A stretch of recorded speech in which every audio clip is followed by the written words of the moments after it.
नमस्कार, housewife story teller में आपका स्वागत है। तो आइए सुनते हैं आचार्य चतुर सेन शास्त्री द्वारा लिखी गई एक कहानी। कहानी का नाम है पाप। दो स्त्रियां परस्पर बातें कर रही थीं। संध्या हो रही थी। अंधकार कमरे में बढ़ रहा था, पर वे अपनी बातचीत में इतनी लीन थीं कि उन्होंने इसकी तनिक भी परवाह न की। एक की अवस्था 26 वर्ष के लगभग थी तो दूसरी की 15 वर्ष की। दोनों संभ्रांत कुल की शिक्षित महिलाएं थीं। कमरा खूब सजा हुआ था और ये दोनों सुंदरियां एक तख्त पर मस्तक के सहारे अस्त व्यस्त पड़ी अपनी बातों में दीन दुनिया भुलाए बैठी थीं। बड़ी स्त्री अत्यंत सुंदर थी। उसकी खिली हुई आंखें और उभरे हुए होंठ प्रबल लालसा के द्योतक थे। खूब गहरे और खूब काले बालों से उत्कट वासना प्रकट हो रही थी। वह खूब मजबूत, मांसल और मुस्तैद औरत थी। दूसरी स्त्री अत्यंत नाजुक बदन और विकसित कली के समान अस्फुट, पीली, दुबली, पतली किंतु सुंदरी थी।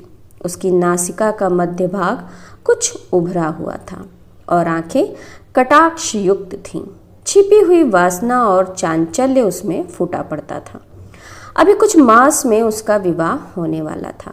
पति सहवास की स्मृति की एकमात्र झलक ने उसे असंयत कर दिया था।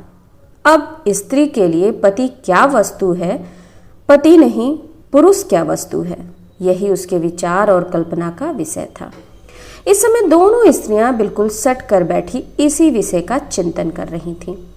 छोटी स्त्री ने कहा, अरे मैं तुम्हें चाची कहूँ या बहन जी या क्या, कुछ समझ में नहीं आता।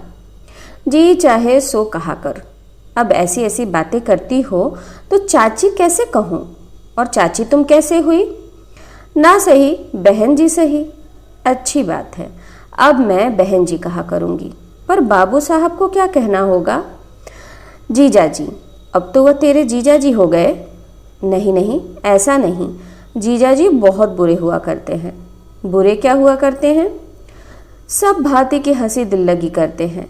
मैं उनसे हंसी दिल लगी करती क्या सजूंगी, बोलूंगी ही कैसे? क्या वह कोई बाग है? जीजा जी की मरम्मत तो सालियां ही किया करती हैं। ना भाई, मुझसे ऐसा ना होगा। उनके सामने से मैं भाग जाऊंगी। भाग कैसे जाएगी? सालों बनना क्या हंसी खेल है? इस बार होली खेलना होगा। वाह, यह भी कहीं हो सकता है। बालिका कुछ हंसकर गर्दन टेढ़ी करके बोली और दूसरी स्त्री की गोदी में सिर छिपा लिया। नहीं, कैसे हो सकता है? होली तो खेलना ही होगा। बाहर पद ध्वनि सुनकर दोनों चौंकी। बालिका ने कहा, लो जीजा जी आ रहे हैं, अब मैं जाती हूँ। वाह, जाएगी कैसे? आज उनसे बातें करनी पड़ेंगी। नहीं नहीं, मैं जाती हूँ। बालिका उठकर भागने लगी। दूसरी स्त्री ने उसे कसकर खींच लिया और कहा, जाएगी कहाँ? जीजा जी से बातें करनी होंगी। कमरे में स्त्री के पास किसी और को बैठा देख राजेश्वर बाहर ही ठिठक गए। वह दूसरे कमरे में जाने लगे। पत्नी ने पुकार कर कहा, चले आइए, यहाँ आपकी नई साली साहिबा हैं और कोई नहीं। राजेश्वर जरा झिझकते हुए भीतर गए। बालिका सिकुड़ कर गृहिणी के पीठ पीछे छिप रही। गृहिणी ने हंसकर कहा, जीजा जी को प्रणाम भी नहीं?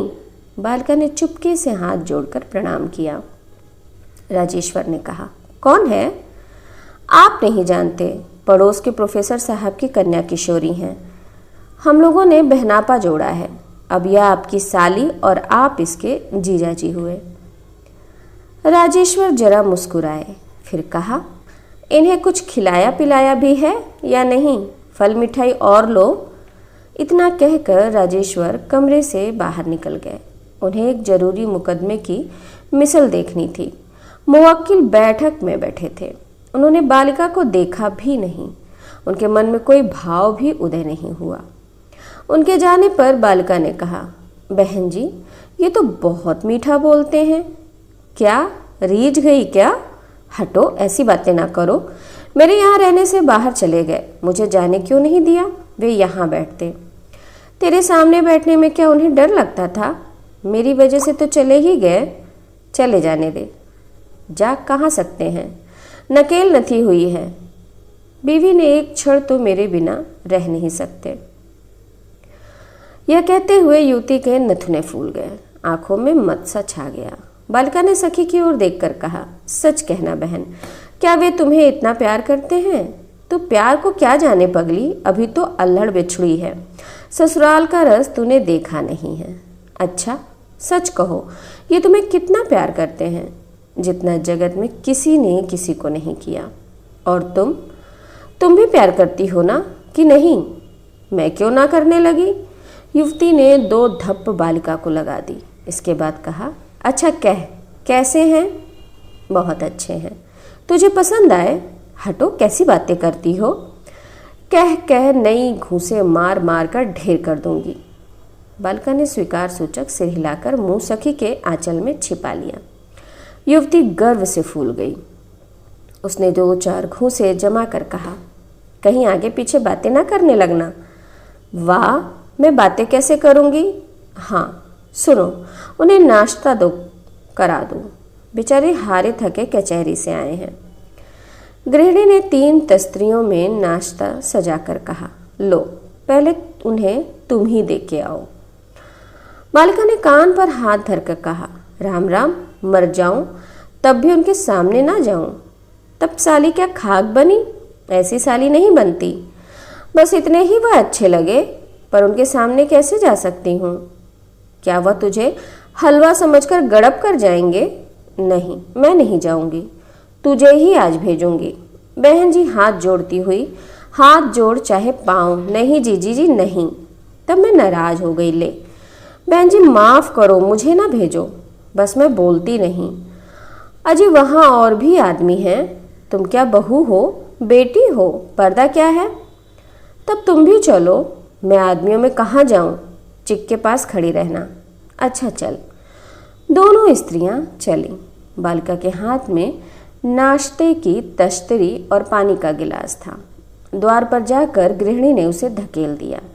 बालिका आंखें बंद कर गिलास और तश्तरी टेबल पर रख सिर पर पैर रखकर भागी, तो अपने घर पर ही आकर दम लिया। गृहिणी कमरे में आकर पलंग पर लोट पोट होकर हंसने लगी, जैसे बिजली कौंधा मार गई हो। राजेश्वर भौचक से रह गए। वह एक क्षण भी उस ज्वलंत चांचल्य को आंख भरकर ना देख सके, मानो उनके शरीर का सारा रक्त दिमाग में इकट्ठा हो गया हो और नसों में पारा भर गया हो। परंतु वह शीघ्र ही संयत हो गए। वह चुपचाप अपने कागजात देखने रहे, पर उनका कलेजा धड़क रहा था। वह रह रहकर सोच रहे थे, अजब लड़की रही यह, कैसे वह एकाएक आई और भाग गई। क्या यह सब कुमुद की कारस्तानी नहीं थी? पर कैसी भद्दी, कैसी वाहियात बात है। ये लोग भी क्या कहेंगे? यह सोचते सोचते उन्होंने आंख उठाकर दबी नजर से अपने मुवक्किलों को देखा और फिर उनकी दृष्टि नाश्ते की तश्तरी पर जाकर अटक गई। एक मुवक्किल ने कहा, वकील साहब आप पहले नाश्ता कर लीजिए, यह काम तो होता ही रहेगा। वकील साहब अब भी आपे से बाहर थे। उनके मन में एक द्वंद्व मच रहा था। वह अकारण ही हंस पड़े, पीछे अपनी हंसी से स्वयं चौंक भी पड़े। उन्होंने नाश्ते की तश्तरी की ओर हाथ बढ़ाते हुए कहा, आप लोगों के लिए भी कुछ मंगवाया जाए? जी नहीं, आपकी कृपा है। वकील साहब नाश्ता कर फिर कागज देखने लगे, पर उनका मन काम में नहीं लगा। वह मुवक्किल को विदा कर भीतर आए। देखा कुमुद की आंखें चुपचाप हंस रही हैं और होठ रह रहकर फड़क रहे हैं। उन्हें देखते ही कुमुद खिलखिलाकर हंस पड़ी। राजेश्वर ने कहा, ये क्या बेवकूफ़ी की? कहिए, नाश्ते में स्वाद आया? उसे वहाँ भेजा क्यों? क्या वह अच्छी नहीं लगी? पर वहाँ भेजना सरासर बेवकूफ़ी थी, पर थी मज़ेदार। कुमुद फिर हंस दी। वकील साहब कुर्सी पर बैठकर बोले, यह ठीक नहीं किया, वहाँ बहुत लोग थे। वे क्या उसके ससुर थे? हंसी की भी एक हद होती है, मर्यादा से बाहर जाना ठीक नहीं। मर्यादा के बाहर क्या हुआ? गैर लड़की को अकेला मर्दों में भेजना ठीक नहीं। पर वह तो आपकी साली साहिबा है, गैर नहीं। मुझे सालियों की ज़रूरत नहीं। आपकी ज़रूरत को कौन पूछता है? आइंदा फिर ऐसा कभी ना करना। देखा जाएगा। अभी तुम्हारा अल्हड़पन नहीं गया। जी नहीं, मुझे वकीलों की तरह लंबा मुंह बनाकर कानूनी बहस नहीं करनी पड़ती है। मैं तुमसे बहस नहीं करता। उस आफत को अब कभी घर ना बुलाना, ना उसकी चर्चा करना। वह मारा, आफत आफत, मन की बात तो मुंह से निकल गई, मालूम होता है मन को भा गई। वह हंसते हंसते लौट गई। राजेश्वर झुंझलाकर घर से बाहर निकल गए। वह सीधे क्लब गए। वहां जी न लगा तो घूमने दूर तक निकल गए। वहां भी मन न लगा तो एक दोस्त के घर जाकर शतरंज खेलने लगे, पर कहीं भी उनका मन नहीं लगा। वह अन्य मनस्क से घर लौटे, चुपके से खाना खाया और अखबार ले बैठे। उनके मन में वही आफत रम रही थी। वह बिजली की तरह प्रकाश पुंज को लपेटे कमरे में घुसना और तूफान की तरह निकल भागना, आंधी की भांति सब कुछ बिखेर जाना, यही सब बातें उनके दिमाग में हलचल मचा रही थीं। वह इस बात पर हैरान थे कि कुमुद ने भोजन के समय न उसकी चर्चा की न हंसी। उन्हें बहुत आशा थी कि उसकी बातें सुनेंगे। वह अखबार लिए आराम कुर्सी पर देर तक पड़े पड़े ऊँघने लगे। झपकी लगते ही देखा वही आफत उसी भांति झपट कर उनके सामने आ खड़ी हुई। वह हड़बड़ा कर उठ बैठे, मानो उसे पकड़ लेंगे, पर खड़े होकर आंख खोलकर देखा कुमुद दूध का गिलास लिए खड़ी थी। वह खूब गंभीर बनी खड़ी थी। उसे सामने देखकर राजेश्वर अपनी बेवकूफ़ी पर झेप गए। वह चुपचाप कुर्सी पर बैठ गए, फिर बेवकूफ़ की भांति हंसकर बोले, मुझे नींद आ गई। जी हाँ, उसी में कुछ सपना देखकर शायद हड़बड़ाकर उठ पड़े, पर मैं सामने हो गई तो आप चुप हो गए। पर सामने कोई और ही खड़ा मिला आपको ना?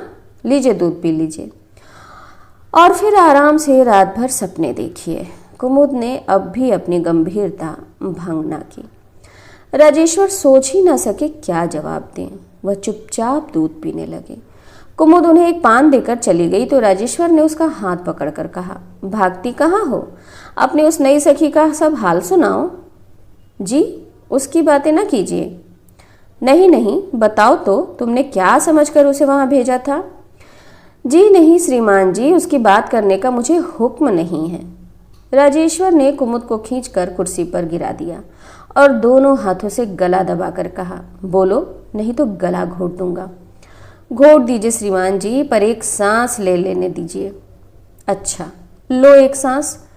कुमुद झटका देकर उठी और राजेश्वर को गिराती तथा कुर्सी में अटकी अपनी साड़ी फाड़ती और हंसती हुई वहां से भाग गई। राजेश्वर बकझक करते ही रह गए। वकील साहब की उम्र 40 को पार कर गई थी। वह बहुत गंभीर और उदासीन प्रकृति के आदमी थे। अपने मुवक्किलों में रूखे और खरे तथा अदालत में तीखे आदमी प्रसिद्ध थे। बहुत कम उन्हें हंसी दिल्लगी करते देखा गया था। उनके यार दोस्त भी कम थे। रसिकता नाम की कोई वस्तु उनमें थी ही नहीं, परंतु किशोरी जैसे उनकी आंखों में तप्त सलाई की भांति घुस गई हो। उनका मन न कचहरी में लगता था न मुवक्किलों में।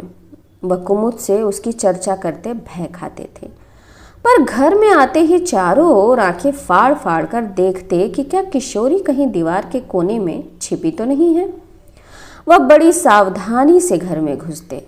वहां कुमुद किशोरी की कुछ चर्चा करती है या नहीं, इस बात की वह बराबर टोह रखते। कुमुद उनकी सदैव ही प्रतीक्षा करती मिलती। वह मानो मन ही मन पति की इस भावना को समझ गई थी। इसीलिए उन्हें देखते ही उसकी सदा की हंसती हुई आंखें और भी उत्फुल्ल हो जाती थीं। दोपहर का समय था। कचहरी की छुट्टी थी। वकील साहब भोजन कर चुपचाप पलंग पर पड़े पान कचर रहे थे। कुमुद नीचे कालीन पर बैठी छालियां काट रही थी। पति पत्नी दोनों के मन में एक ही बात थी, परंतु दोनों ही वह बात कह नहीं सकते थे। कुमुद यह कठिनाई देख मुस्कुरा रही थी। वकील साहब झेप कर छिपी नजरों से कुमुद को देख रहे थे। उन्होंने साहस करके कहा, हंस क्यों रही हो? रोऊं क्या? कुछ सोच रही हो? भला क्या बात तुम्हारे मन में है? तुम ही बताओ, तुम तो अंतर्यामी हो। हूं तो, पर बताऊंगा नहीं। जाने दो। कुमुद फिर छालियां काटने में जुट गई। इस बार उसकी हंसी रुक ना सकी। वह मुंह फेर कर हंसने लगी। तुम मुझे बेवकूफ़ समझती हो क्या? बेशक, इसमें आपको कुछ आपत्ति है? मैं बेवकूफ़ क्यों हूँ? यों कि बिना बात राड़ बढ़ाते हो सो नहीं जाते। तब मैं सोता हूँ, कहकर राजेश्वर करवट बदलकर सो गए। कुमुद ने और बातें नहीं की। वह वहीं बैठी सरौता चलाती तथा धीरे धीरे कुछ गुनगुनाती रही। कुमुद से कुछ सुनने की आशा करते करते राजेश्वर सो गए। आँख खुलने पर उन्होंने सुना कुछ लोग उनके पलंग के पास बैठकर धीरे धीरे बातें कर रहे हैं। क्षण भर बाद उन्होंने देखा कुमुद और किशोरी हैं। राजेश्वर को जागता देख वह सिकुड़ कर उठ भागने की तैयारी करने लगी। कुमुद ने एक बार पति की ओर वक्र दृष्टि से देखा, जरा मुस्कुराई और किशोरी का हाथ पकड़कर गिरा दिया। राजेश्वर ने रसिक की भांति कहा, यह हाथापाई क्या हो रही है? क्यों, आपको जामिन किसने बनाया? मेरा घर है, मैं जो चाहूंगी करूंगी। कभी नहीं। अपना घर होने से ही क्या हुआ? किसी पर अत्याचार न कर पाओगी। यह अंग्रेजी राज्य है, समझी? समझी। और आप हैं एक नामी गिरामी वकील। परंतु यहाँ कच्चे मुवक्किल नहीं, वकालत रहने दीजिए, धेला भी नहीं मिलेगा। राजेश्वर उठकर हंसते हुए बैठ गए। किशोरी ने लजाते हुए हाथ जोड़कर प्रणाम किया। राजेश्वर ने उसे आंख भरकर देखना चाहा, पर ना देख सके। वह दूसरी ओर मुंह करके हंसने लगी। कुमुद ने कहा, अब आप खिसकिए, वहां मुवक्किल लोग बैठे हैं, मुंशी कई बार आ चुका है। किशोरी ने धीरे से कहा, जीजा जी, उन्हें घर से क्यों भगाती हो? कुमुद ने कहा, यह वकीलों की वकालत होने लगी। राजेश्वर ने अब एक बार किशोरी को भली भांति देखा। वह लजाकर सिकुड़ गई। राजेश्वर ने बातचीत का बहुत कुछ आयोजन किया, पर उन्हें कहने योग्य कोई बात ही न सूझ पड़ी। वह उठकर चलने लगे। कुमुद ने इसी बीच उठते उठते कहा, आपके लिए नाश्ता लाती हूँ। कुमुद उठ गई। किशोरी ने उठकर कुमुद के साथ जाना चाहा, पर वह उठ भी न सकी और बैठना भी उसके लिए भार हो गया। फिर भी वह चुपचाप धरती पर बैठी रही। बहुत चेष्टा करने पर भी राजेश्वर उससे एक शब्द भी ना कह सके, उसकी ओर देख ना सके। कुमुद 2 तश्तरियों में नाश्ता सजा लाई। एक तश्तरी पति के आगे रखकर दूसरी किशोरी के आगे रख दी और मुस्कुराकर उसे खाने का अनुरोध किया। किशोरी वहां से भागने की कोशिश में थी, पर यही सबसे कठिन था। वह कुमुद से और भी अधिक सटकर बैठ गई। कुमुद ने बलपूर्वक उसके मुंह में इमरती ठूस दी। उसने आंचल में मुंह छिपा लिया। यह सभी दृश्य राजेश्वर के लिए असाधारण प्रभावशाली थे। किशोरी घबराकर वहां से उठकर जाने लगी। कुमुद ने बहुत रोका, पर वह चली गई। राजेश्वर मन के उद्वेग को ना रोक कर बोले, उसे नाराज क्यों कर दिया? आपको क्या ज्यादा बुरा लगा? उसे मनाना चाहिए, तब मना लाइए। मैं उससे क्या बोलूंगा, तुम उसे बुला लाओ। कुमुद ने बाहर आकर देखा, वह खड़ी हुई मिसरानी से बातें कर रही है। कुमुद ने भीतर पति की ओर ताक कर कहा, अब आप बाहर तशरीफ ले जाइए, तब वह आएगी। राजेश्वर चले गए। कुमुद ने किशोरी से कहा, आ किशोरी। वह चले गए। अब क्यों भागती है? किशोरी ने गर्दन टेढ़ी करके जरा हंसकर कहा, उन्हें क्यों भगा दिया? तब बुलाऊं फिर? किशोरी हंसते हंसते कुमुद से लिपट गई। उसने कहा, जीजी, ये तो बहुत अच्छे हैं। पति की इतनी मधुर आलोचना सुनकर कुमुद आनंद विभोर हो गई। उसने किशोरी के तड़ातड़ चुंबन पर चुंबन ले डाले। उस दिन कोई पर्व था। कुमुद बहुत जल्दी उठकर यमुना स्नान को चली गई। महाराजिन उसके साथ गई थी। घर में नौकर छोकरा झाड़ू लगा रहा था। राजेश्वर मीठी नींद में पड़े थे। कुमुद ने उन्हें जगाया भी ना था, बताया भी ना था। वह बहुधा ऐसा ही करती थी। आंख खुलने पर राजेश्वर ने देखा बिस्तर पर कुमुद नहीं है। उन्होंने छोकरे को पुकार कर पूछा तो मालूम हुआ वह महाराजिन को साथ लेकर यमुना स्नान को गई है। गाड़ी ले गई है या नहीं? इसका अनुकूल उत्तर पाकर वह फिर आंख मूंद कर पड़े रहे। छोकरा बाहर दफ्तर में झाड़ू लगा रहा था। राजेश्वर चुपचाप पड़े थे। प्रातःकाल का मधुमय समीर बह रहा था। उन्हें ऐसा प्रतीत हुआ कि घर में कोई घुसा है। उसके घुसने से घर में सौरभ का प्रसार हुआ है। उन्होंने समझा कुमुद स्नान करके माथ में बहुत से फूल और चंदन लेकर वापस आई है। उसके सामने अभी तक पड़े सोते रहने का स्वांग करके अहदीपन का खिताब तथा एक आध जली कटी सुननी चाहिए। कुछ देर चुप पड़े रहने पर भी उन्हें कुछ खटका नहीं प्रतीत हुआ। उन्होंने मुंह उठाकर देखा, द्वार के पास किवाड़ से सटी हुई किशोरी खड़ी है। उसे भ्रम था कि कुमुद सो रही है। वह चुपचाप उसे जागने की ताक में थी, पर निर्णय नहीं होता था। अब एकाएक राजेश्वर को सामने देखकर वह घबरा गई, पर वह भागी नहीं। उसने अपने को संभाला और मुस्कुराकर राजेश्वर को प्रणाम किया। आज इस समय इस शून्य घर में किशोरी को इस अवस्था में देखकर राजेश्वर के शरीर में प्रसुप्त वासना का एक बारगी उदय हो ही गया। क्षण भर एक श्वास भी ना ले सके। वह कुछ देर उसे देखकर बोले या फिर बोलना चाह रहे थे, लेकिन उनके शब्द नहीं निकल रहे थे। किशोरी यह देख वहां से खिसक चली। राजेश्वर ने कठिनाई से कहा, जाती कहाँ हो किशोरी, कैसे आई थी? मैं बहन जी को बुलाने आई थी, जमुना जाना था, रात उन्होंने कहला भेजा था। कहाँ हैं? राजेश्वर ने झूठ बोल दिया। ठहरो, वह अभी आती हैं। झूठ कहकर वह मानो थर थर कांपने लगे। उनका कंठ सूख गया। उन्हें मानो ज्वर का वेग हो गया। उन्होंने सूखे कंठ से कहा, बैठो किशोरी। किशोरी खड़ी ही रही। वह कुछ भी निर्णय ना कर सकी, न वह जा ही सकी। इस बीच में राजेश्वर साहस करके उठकर उसके पास आए। उसने समझा वह बाहर जा रहे हैं। वह द्वार से हटकर कमरे में एक ओर हो रही। हठात राजेश्वर ने उसका हाथ पकड़कर कहा, किशोरी, क्या तुम मुझसे डरती हो?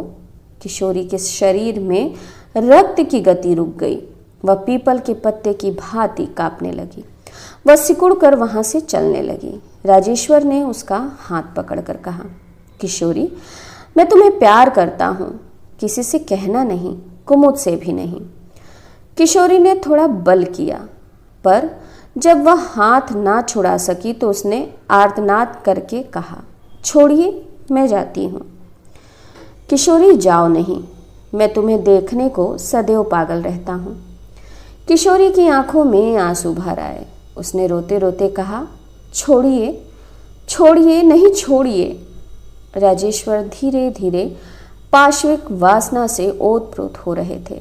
उन्होंने और भी कसकर उसका हाथ पकड़ लिया और सूखे गले तथा भर्राई आवाज में कहा, किशोरी, मेरा प्राण निकल जाएगा, मैं तुम्हें प्राण से अधिक चाहता हूं। उन्होंने उसे खींचकर अपने निकट कर लिया। किशोरी भयभीत होकर एक बार की ही चिल्ला उठी। यह देखकर राजेश्वर ने अपने बलिष्ठ हाथों से उसका मुंह बड़े जोर से दबाकर उसे धरती पर पटक दिया। अकस्मात ऐसा पाश्विक आक्रमण किशोरी ने सह नहीं सका। वह सकते की हालत में करुण दृष्टि से राजेश्वर को देखने लगी। उसके मुंह से शब्द भी ना निकले। धीरे धीरे वह बेहोश होने लगी।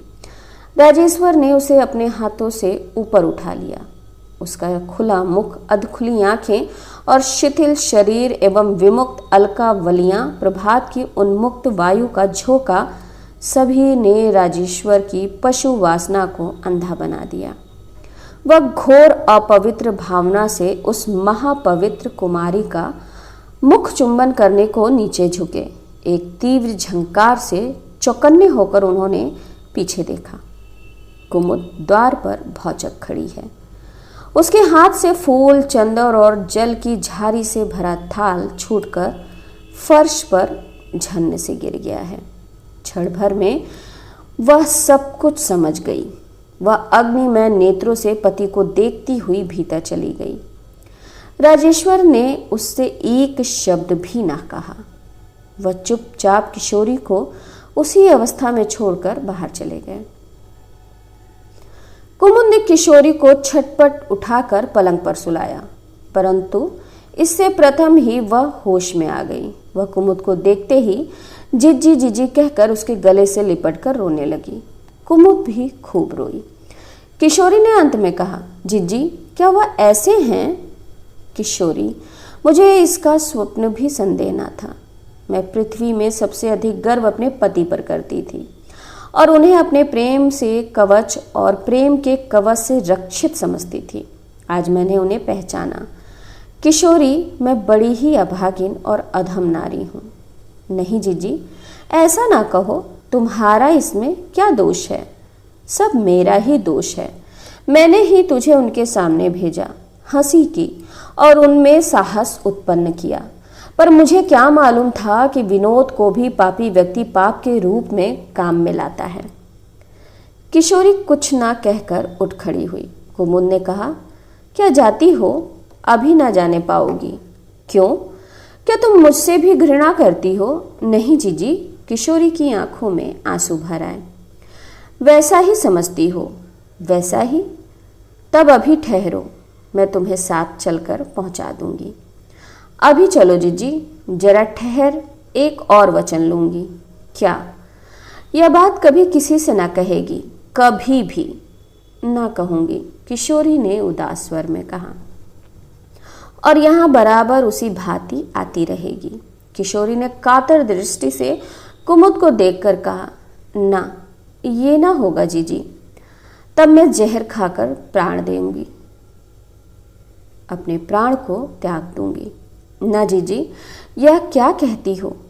तुझे नित्य इसी भांति आना पड़ेगा, परंतु मेरे दम में दम है, वहां तक कोई तुझे छू भी ना सकेगा, आंख उठाकर भी ना देख सकेगा। मैं आऊंगी जीजी। किशोरी जोर से रोकर कुमुद से लिपट गई। कुमुद रोई नहीं, वह कुछ देर चुपचाप उसे छाती से लगाए खड़ी रही। इसके बाद उसने उसे कुर्सी पर बैठाकर कहा, अब यहीं नहा ले, फिर भोजन कर घर चलेंगे। मैं माताजी को कहलाए देती हूँ। कुमुद ने यही किया। वकील साहब बिना भोजन किए ही कचहरी में भाग गए। कुमुद ने भी कुछ भोजन नहीं किया। किशोरी ने नाम मात्र को खाया। इसके बाद कुमुद किशोरी के घर जाकर उसे छोड़ आई। उस दिन संध्या तक वह वहीं रही। चलती बार एकांत पाकर उसने किशोरी के पैर छूकर कहा, किशोरी, मेरी इज्जत तेरे हाथ है, तूने वचन दिया है, पूरा करना। किशोरी ने कुमुद की गोद में मुंह छिपाकर कहा, ये क्या कहती हो जीजी? प्राण जाए पर वह बात मुंह से ना निकलेगी। कुमुद ने व्याकुल दृष्टि से उसे ताकते हुए कहा, उनसे साक्षात होने पर तुझे उसी भांति बोलना और व्यवहार करना पड़ेगा जिस भांति अब तक करती रही है। किशोरी ने आंखों में आंसू भरकर कहा, मैं करूंगी जीजी। कुमुद उसे छाती से लगा और प्यार करके घर चली गई। रात को राजेश्वर साहस करके घर में आए। कुमुद फर्श पर बैठी कुछ फटा वस्त्र सी रही थी। वह सामने कुर्सी पर बैठकर अकारण ही हंसने लगे। कुछ ठहर कर कुमुद ने कहा, भोजन हुआ या नहीं? मैं जरा किशोरी के घर गई थी। भोजन कर लिया। वह फिर हंसने लगे। कुमुद अपना वस्त्र सीती रही। उसने सीते सीते ही कहा, आप सुबह खाना बिना खाए ही क्यों चले गए थे? भूख ही नहीं थी, फिर तुम्हारे तीखे नयनों का भी भय था। वह फिर ही करके हंसने लगे। कुमुद ने वस्त्र और सुई एक तरफ रख दी। वह एक कुर्सी पर पति के सामने बैठ गई। उसने कहा, आज बहुत हंसी आ रही है, इसका कारण क्या है? कुछ भी जवाब ना देकर राजेश्वर जोर जोर से हंसने लगे। इसके बाद वह कचहरी, मुवक्किल आदि की बहुत सी फालतू बातें बक गए। कुमुद ने सहज गंभीर स्वर में कहा, सुबह की घटना का क्या कारण था? राजेश्वर सहम गए, परंतु वह फिर ही करके हंस दिए। उन्होंने कहा, उसी ने छेड़छाड़ की थी। उसने क्या किया था? छेड़छाड़? अच्छा, फिर आपने क्या किया? मैंने भी वही किया। वह फिर ही करके हंसने लगे। अर्थात वह फिर हंसने लगे। कुमुद ने कहा, आपने भी छेड़छाड़ की तो क्यों? कुमुद के प्रश्न का लहजा देखकर वकील साहब जरा सिर पिटाए, पर फिर उन्होंने हंसकर कहा, मेरा क्या कसूर है? वह क्यों आई थी मेरे पास? क्या आप समझते हैं कि वह इसलिए आई थी?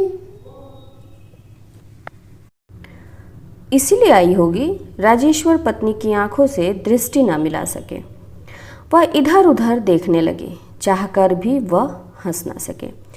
कुमुद ने अपने वस्त्र से पिस्तौल निकालकर धीरे से उसका घोड़ा दबाया। यह देख राजेश्वर का रोम रोम कांप गया। वह कुर्सी से उछलकर खड़े हुए। उन्होंने चीख कर कहा, ये क्या? क्या तुम मुझे गोली मारोगी? अभी नहीं, मैं यह देख तो लूं कसूर किसका था। जिसका कसूर होगा उसे ही गोली मारी जाएगी। हाँ श्रीमान जी, कहिए, वह क्या इसलिए आई थी? मैं कैसे कह सकता हूँ? तब आपने ये कहा कैसे? राजेश्वर कुछ भी जवाब न दे सके। वह इधर उधर ताकने लगे। कुमुद ने खड़े होकर कहा, बैठ जाइए। श्रीमान, आप ठीक ठीक बताइए कि वह क्यों आई थी। यह मैं नहीं जानता, आप अवश्य जानते हैं। मैं नहीं जानता, उन्होंने क्रोध के स्वर में कहा। आप क्या इस समय क्रोध भी करने की हैसियत रखते हैं? कहिए, वह क्यों आई थी? सत्य कहिए। आप मेरे पति हैं, मैंने आपको देवता समझा है। वह तुम्हें यमुना ले जाने के लिए आई थी, तब आपने उसे छेड़ा। राजेश्वर ने नीची गर्दन किए धीमे स्वर में कहा, हाँ। उसने क्या किया? मिन्नतें की, फिर भय से बेहोश हो गई। आपने यह कुकर्म क्यों किया स्वामी? राजेश्वर चुपचाप कुमुद के मुख को ताकते रहे। वह बोल ना सके। कुमुद ने कहा, मेरा जीवन, गृहस्थ धर्म, पुण्य सभी अकारत हुआ। जिसे मैंने देवता समझकर पूजा, वह अब इतने दिन बाद पशु प्रमाणित हुआ। राजेश्वर चुप बैठे रहे। कहिए स्वामिन, मेरे पूज्य देवता, क्या मैंने नित्य आपके पैरों की धूल मस्तक तक नहीं लगाई? राजेश्वर चुप रहे। क्या मैंने सदा आपकी परछाई को अपने समस्त प्राण और शरीर से अधिक पवित्र नहीं समझा? राजेश्वर फिर भी ना बोले। कुमुद ने फिर कहा, क्या मैंने अनगिनत व्रत उपवास करके आपके जीवन, आपके प्राण, आपके व्यक्तित्व की रक्षा के लिए देवताओं से याचना नहीं की? क्या इस पृथ्वी पर आपके समान पवित्र, महान, सद्गुण युक्त पुरुष मेरी दृष्टि में दूसरा है? राजेश्वर की आंखों में आंसू आकर बहने लगे। उनके होंठ हिले, पर वह कुछ ना कह सके। कुमुद के स्वर में दृढ़ता थी। उसने कहा, श्रीमान जी, क्या आपके घर आने पर किसी भले घर की बेटी की इज्जत की रक्षा भी संभव नहीं हो सकती? आपकी धर्मपत्नी से मिलने क्या किसी की बहू बेटी का यहाँ आना इतना भयानक है? आप वकील हैं, प्रतिष्ठित हैं, विद्वान हैं। लोग आपको सलाम करते हैं, आपको हुजूर कह के पुकारते हैं, आपको बड़ा समझते हैं। आप एक जिम्मेदार सद्गृहस्थ हैं। पर क्या इन सब उत्तरदायित्व की बातों को आप पहचानते हैं? क्या कुमारी कन्याओं की माताएं आपकी पत्नी की पवित्रता पर विश्वास करके अपनी पुत्रियों को भेज देती हैं, तो यह उनकी भारी भूल नहीं? क्या आपका यह घर अति अपवित्र और सामाजिक जीवन का दुर्घट स्थान नहीं? राजेश्वर ने आवेश में आकर कहा, कुमुद, तो मुझे गोली मार दो अथवा पिस्तौल मुझे दो, मैं स्वयं इन पतित प्राणों का अपहरण करूंगा। मुझे अब लज्जित ना करो। कुमुद ने अति गंभीर वाणी में कहा, स्वामी, क्या कभी और कहीं भी आपने ऐसा पाप किया था? नहीं कुमुद, मन, वचन, कर्म से कभी नहीं। कुमुद, क्या तुम विश्वास ना करोगी? मैं विश्वास के योग्य नहीं रहा। वह कुर्सी को छोड़कर धरती पर बैठ गए और दोनों हाथों से मुंह ढककर रोने लगे। कुमुद ने पिस्तौल स्वामी के आगे रखकर कहा, इसमें अपराध मेरा है। आप मुझे गोली मार दीजिए, मैं स्वयं आत्मघात ना कर सकूंगी। तुम्हारा क्या अपराध है कुमुद? मैंने ही इस पाप का बीज बोया।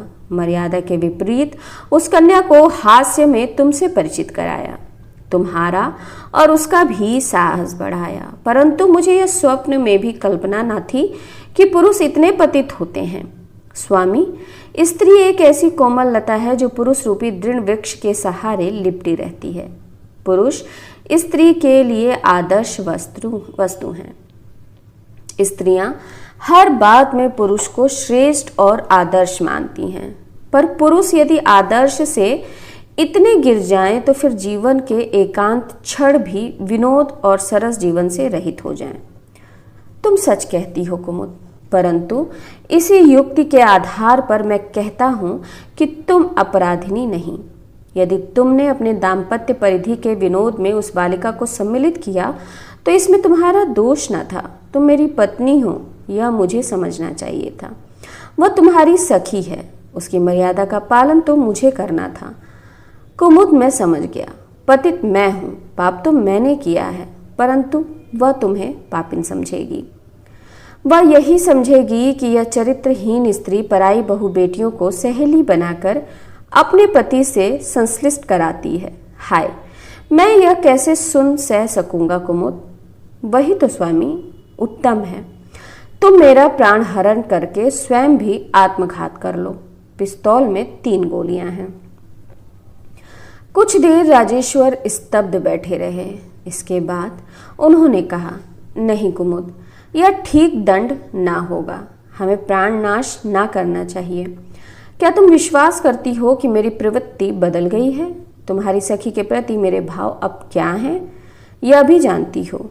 हाँ, और सदैव आजन्म संसार भर की स्त्रियों के प्रति मेरे क्या भाव रहेंगे, यह भी समझ गई। समझ गई? प्रिय, इस पाप का हम दोनों ही को प्रायश्चित करना होगा। पाप होगा? कौन प्रायश्चित? अब सो रहो, सुबह कहूँगा। अच्छी बात है। एक अनुष्ठान जोड़ देना होगा। वह क्या?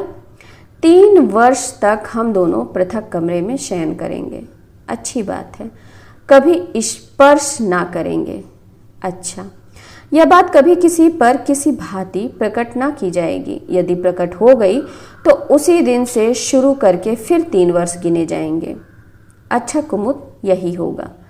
हम लोग भूमि पर सोएंगे, एक वक्त भोजन करेंगे। मंजूर है। तब स्वामी आज के मेरे इस अप्रिय व्यवहार पर दया कीजिए। जाइए, बाहर आपके शयन की उचित व्यवस्था हो जाएगी। राजेश्वर चुपचाप चले गए। होली का दिन था। कुमुद रसोई बना रही थी। एक थाल को आंचल से छिपाए किशोरी वहां पहुंच गई। वह बहुमूल्य गुलाबी साड़ी पहने थी। कुमुद के सामने वह खड़ी खड़ी हंसने लगी। कुमुद ने उसे भोजन का निमंत्रण दिया था। इतनी जल्द उसे आया देखकर उसने कहा, इतनी भूखी हो, अभी से आ गई? अभी तो कुछ बना भी नहीं। मैं बना लूंगी, परंतु पहले इधर देखो। उसने थाल की ओर इशारा किया। ये क्या है री? उसने थाल पर से आंचल हटाया। उसमें रोली, गुलाल, रंग और मिठाई थी। उसने लज्जा से लाल चेहरे को ऊपर उठाकर कहा, मैं जीजा जी से होली खेलने आई हूँ। पागल हुई है क्या? जो समझो, उन्हें बुला दो। इसकी जरूरत नहीं है, तू बैठ, मैं स्वयं बुला लाती हूँ। नहीं नहीं, ये नहीं हो सकता, कुमुद ने अत्यंत रूखे स्वर में कहा। किशोरी की आंखों से टप टप आंसू गिरने लगे। वह उसी भांति थाल लिए खड़ी रही। उसकी आंखों में आंसू देख कुमुद रसोई छोड़कर उठकर उसके पास आई। इसके आंसू पोंछकर कहा, अरे रोती क्यों है रे पगली? मैं होली खेल कर जाऊंगी। उस दिन तुमने क्या कहा था जानती हो? कुमुद ने क्षण भर किशोरी की ओर देखा। उसकी आंखें भर आईं। वह बिना उससे कुछ कहे राजेश्वर को बुला लाई। भीतर आकर राजेश्वर ने देखा किशोरी चुपचाप थाल गोद में लिए खड़ी है। उसको शोभा ओस से भीगे गुलाब के समान थी। उन्होंने मुस्कुराकर कहा, मामला क्या है? बेवक्त की तलबी क्यों? आपकी साली साहिबा होली खेलने आई हैं। जूता उतारकर भीतर आइए। राजेश्वर भीतर आकर चौकी पर बैठ गए। किशोरी ने सामने बैठ थाल चौकी पर रखकर उनके माथे पर गुलाल लगाया, रोली का टीका किया, फूलों की माला पहनाई और आंचल गले में लपेटकर झुककर राजेश्वर के पैर छुए। फिर मुस्कुराकर धीमे स्वर में कहा, इसमें से कुछ मिठाई खाइए। राजेश्वर ने बलपूर्वक आंसू रोककर मिठाई का एक टुकड़ा खाया। इसके बाद 100 रुपये का नोट किशोरी की गोद में डाल थाल से अंजलि भर फूल उठा किशोरी पर बरसा दिए। वह चले गए। उनके होठों पर हास्य और आंखों में आंसू भरे थे। तो ये कहानी यहीं समाप्त होती है। आप लोगों से विशेष अनुरोध कि मेरे चैनल को लाइक करिए, शेयर करिए और सब्सक्राइब करिए। नमस्ते।